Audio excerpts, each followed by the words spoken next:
नमस्ते दोस्तों, wonder mom channel में आप सभी का स्वागत है। आज के इस वीडियो में मैं आप लोगों के साथ बहुत से ऐसे टिप्स शेयर करने वाली हूँ जिसके जरिए आप अपने घर के एक एक पैसा बचा सकते हैं। और इस तरह से अगर हम एक एक पैसा बचा लेंगे तो आप सोचिए साल भर में हम कितने लाखों रुपए बचा सकते हैं।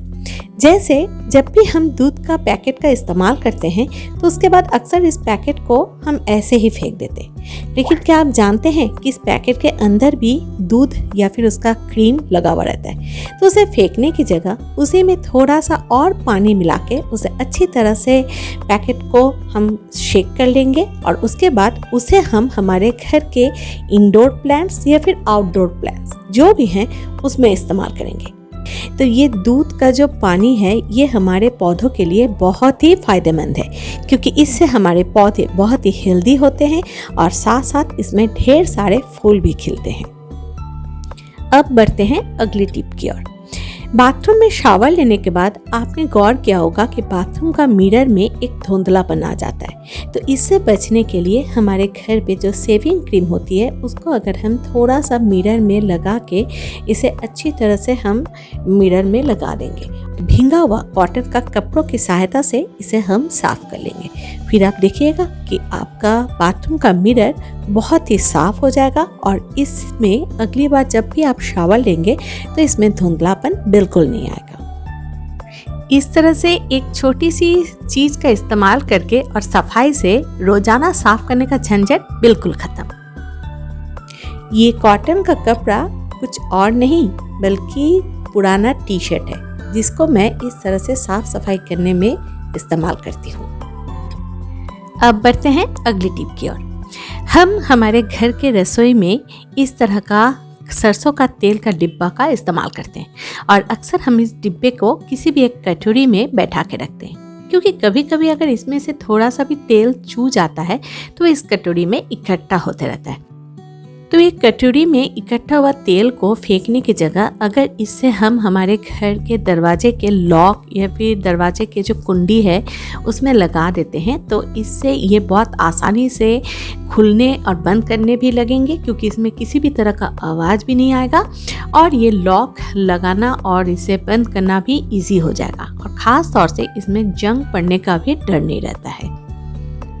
और इस तरह से अगर हम इसे रेगुलर बेसिस में जब भी मौका मिले तेल देते रहेंगे तो फिर आपका लॉक खराब भी नहीं होगा।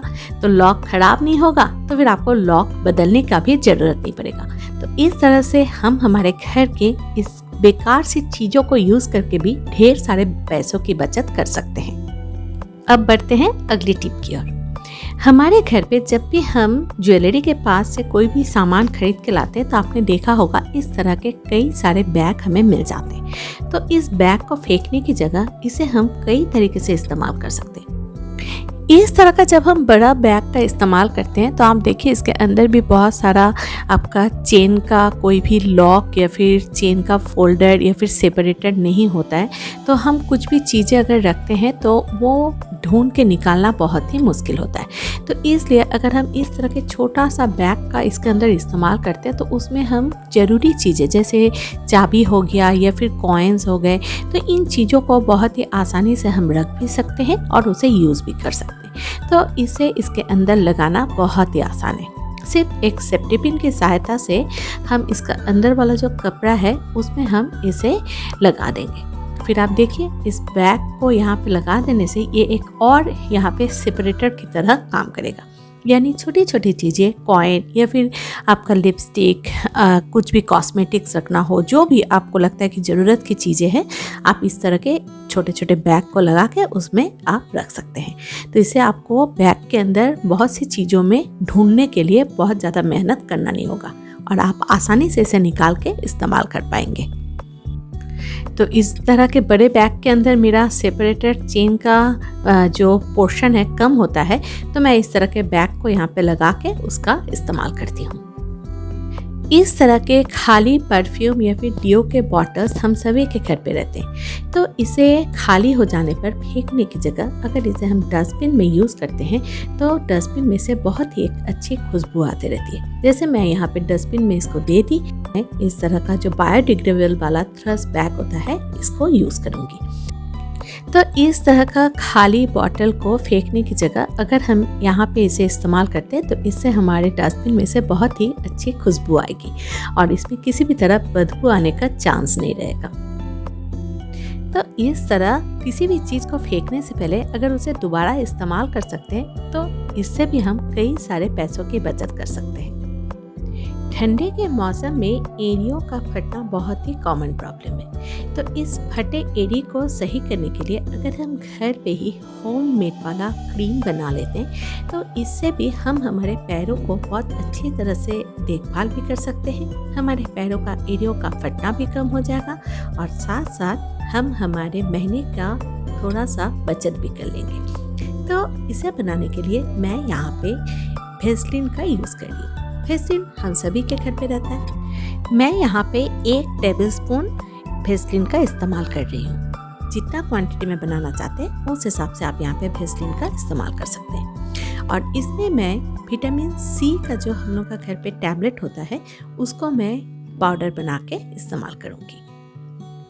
विटामिन सी टैबलेट को मैं यहाँ पे पाउडर बना के इसमें दे दी और इसके साथ मैं यहाँ पे 1 टेबलस्पून एलोवेरा जेल का इस्तेमाल कर रही हूँ। अब इन तीनों को मैं अच्छी तरह से मिक्स कर लूँगी। मिक्स करने के बाद आप देखिए ये इस तरह से बन के तैयार हो जाएंगे। आप ये जानते ही हैं कि वेस्लिन और साथ में एलोवेरा ये दोनों ही हमारे त्वचा के लिए बहुत ही फायदेमंद है। और जब उसमें विटामिन सी जैसा टैबलेट अगर नहीं है तो आप यहाँ पे नींबू का इस्तेमाल कर सकते हैं। तो मैं ये जो बना रही हूँ तो इसे आप कहीं भी रख दें तो इसमें आपको बिल्कुल भी चिंता नहीं करना होगा कि ये ख़राब हो जाएंगे या कुछ भी। अगर आप इसमें नींबू का इस्तेमाल करते हैं तो आप इसे रेफ्रिजरेटर में रखें और अगर आप विटामिन सी टैबलेट का इस्तेमाल करते हैं तो आप कहीं भी इसे रख दें और जब चाहे आप इसका इस्तेमाल करें, कोई प्रॉब्लम नहीं होगा और ये क्रीम बिल्कुल भी ख़राब नहीं होंगे। तो अब मैं इन तीनों चीज़ों को अच्छी तरह से मैं मिक्स कर दूंगी और मिक्स करने के बाद एक डिब्बे के अंदर भर के रख देंगे। रात को सोने से पहले या फिर दोपहर में जब आप आराम कर रहे हैं ऐसा समय में अगर हम हमारे पैरों को गर्म पानी से अच्छी तरह से साफ करने के बाद इस क्रीम को लगा लेते हैं और लगाने के बाद एक सॉक्स पहन लेते हैं तो इससे हमारी फटी एड़ियों की प्रॉब्लम बिल्कुल दूर हो जाएगी और हमारे पैरों का जो त्वचा है वो भी बहुत नरम और मुलायम हो जाएंगे। संतरा खाना हम सभी को पसंद है। संतरा खाने के बाद अक्सर इसके छिलके को हम बाहर फेंक देते हैं, लेकिन अगर हम इस छिलके को इस तरह से गैस ओवन में चारों ओर फैला दें तो जानते हैं इससे हम कई तरह के प्रॉब्लम से हमें छुटकारा मिल सकता है। पहली बात, जब हम इस छिलके को यहाँ पे चारों ओर फैला देंगे तो आपके किचन में एक बहुत ही मीठी मीठी संतरे की छिलके की खुशबू आती है क्योंकि ये छिलका गर्म होते रहता है तो इससे एक बहुत ही अच्छी खुशबू निकलती है।